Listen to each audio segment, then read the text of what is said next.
ඔයගොල්ලෝ හැමෝම ආදරෙන් පිළිගන්නවා අපේ channel එකට. අද කතා කරන්නේ එසේ එකක් completely point හලන්න නැතුව පාඩම් කරලා හරියට ලියන්නේ කොහොමද කියලා. A level කරන හැමෝම A level biology කරන හැමෝම දන්නවා සාමාන්‍යයෙන් අපිට එසේ එකක් ලියන්න පැය භාගයයි හම්බෙන්නේ. ඒ වුණාට හරියට පාඩම් කරලා තියෙන කෙනෙක්ට නම් පැය භාගයක් යන්නේ නැහැ එසේ එකට. විනාඩි 20න් විනාඩි 25න් විතර ලියන්න පුළුවන්. ඒ නිසා අපි පැය භාගයක් ගන්නවා එසේ එකට ලෑස්ති වෙන්න. එසේ එකක් සාර්ථකව ලියන කෙනෙක් සාර්ථකව ලියන ඕනි කෙනෙක් මුලින් එසේ එකට පොඩ්ඩක් එවෙලේ ලෑස්ති වෙලා තමයි එසේ එක ලියන්න ගන්නේ. නැතුව ගත්ත ගමන් ලියන්න ගන්නේ නැහැ. එසේ එක ලියන පළවෙනි ස්ටෙප් එක තමයි ප්‍රශ්නේ මුලින් හොඳට කියවන්න ඕනි. ප්‍රශ්නේ තුන් පාරක්වත් කියවන්න ඕනි. ප්‍රශ්නේ කියවලා ඒ ප්‍රශ්نين අහන්නේ මොකද්ද කියන එක මුලින් තේරුම් ගන්න ඕනි. හොඳට ප්‍රශ්නේ තේරුම් අරන් මොකද්ද අහන්නේ කියන එක තේරුම් ගන්න ඕනි. අපිට එතකොට අපි දන්නවනේ ඒ ප්‍රශ්නේ අහලා තියෙන මොන පාඩමෙන්ද කියලා. ඔයා ඒ ටික දන්නවද? කොච්චර හොඳට රිසෝස් එක මතකද? ඒ හැම දෙයක්ම අපි ප්‍රශ්නේ කියවලා පොඩ්ඩක් හිතෙන් තේරුම් ගන්න ඕනි. ඊට පස්සේ ඔයා දැන් ඒක පාඩම් කරලා නම් තියෙන්නේ. ඔයා එසේ එක ලියනවා නම් දැන් හිතමුකෝ පේපර් එකක් කියලා. පේපර් එකේ එසේ ප්‍රශ්න 6ක් තියෙනවා. එසේ 4ක්නේ ලියන්න ඕනි 6න්. එතකොට අපිට දෙකක් අතාරින්න පුළුවන්. ඒ අතාරින එසේ දෙකෙන් එකක්ද මේ එසේ එක. එහෙම කියලා අපි තේරුම් ගන්න ඕනි මුලින් එසේ එක කියවලානේ. මුලින් එසේ එක කියවන්න ඕනි.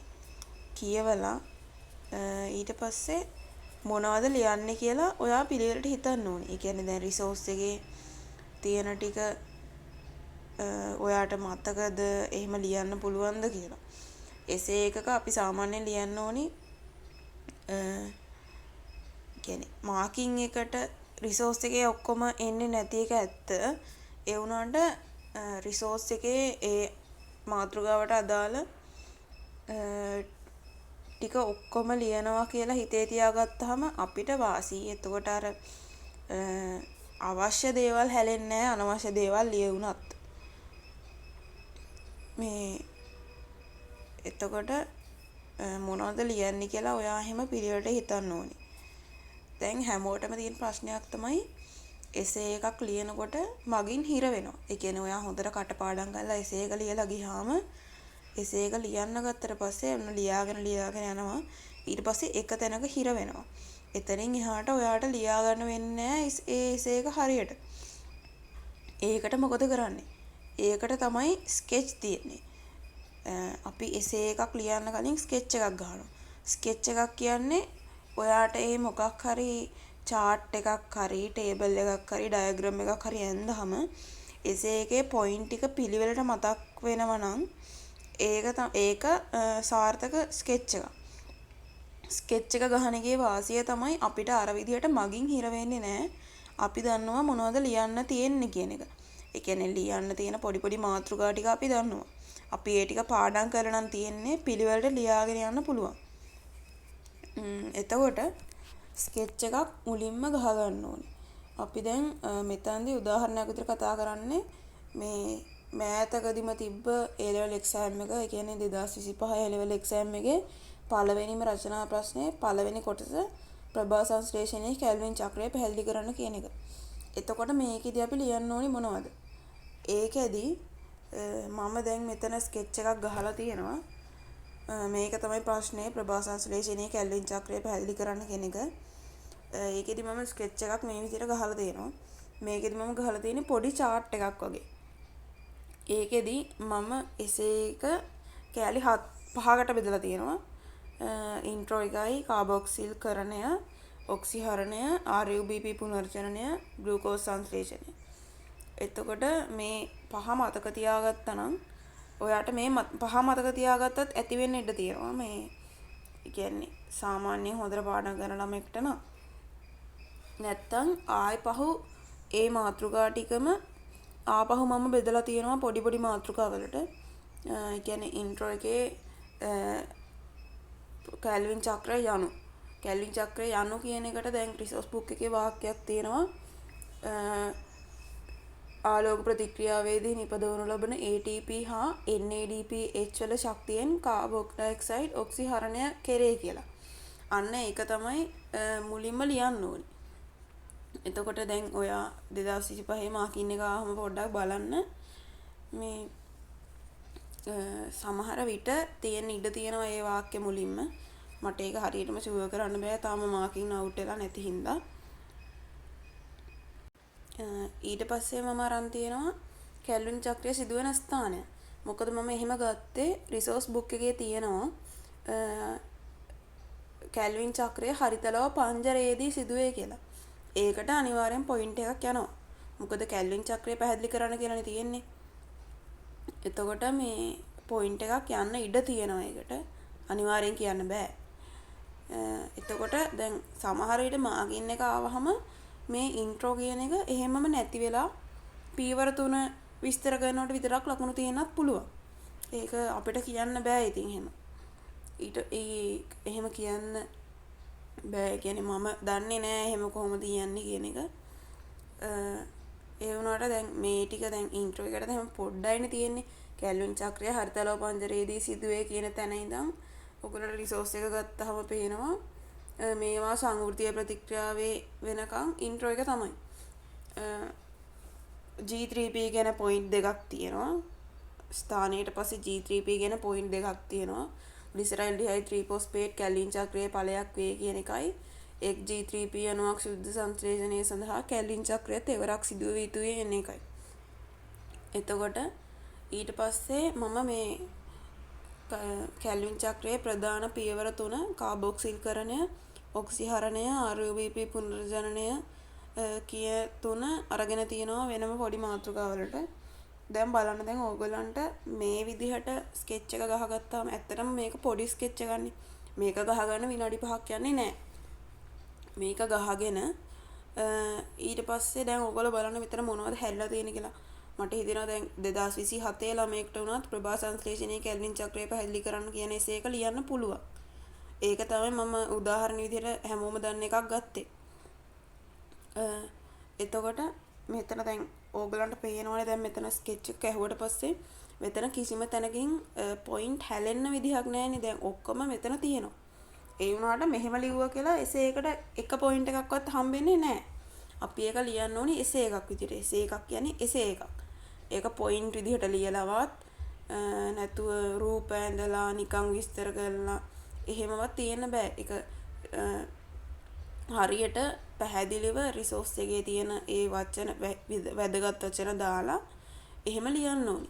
නැත්තම් ඒක සාර්ථක එසේ එකක් වෙන්නේ නෑ. ඔයාට පොයින්ට් 38යි නම් තියෙන්නේ 38න් 10ක් වගේ තමයි නැත්තම් ඊටත් අඩුවෙන් තමයි එන්නේ හරියට ලෑස්ති වෙලා ලිව්වේ නැත්තම්.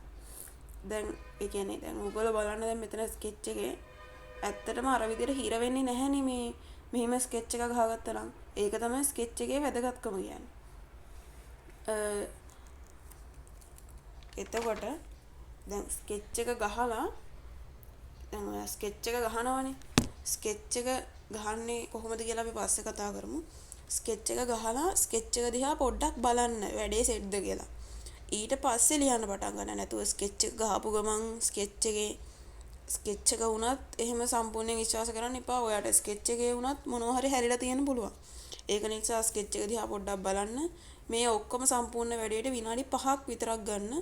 ඊට වඩා ගන්න එපා. මොකද ඒක ලියන්න ඔයාට වෙලා මදි වුණොත් අපරාධයක් වෙනවා.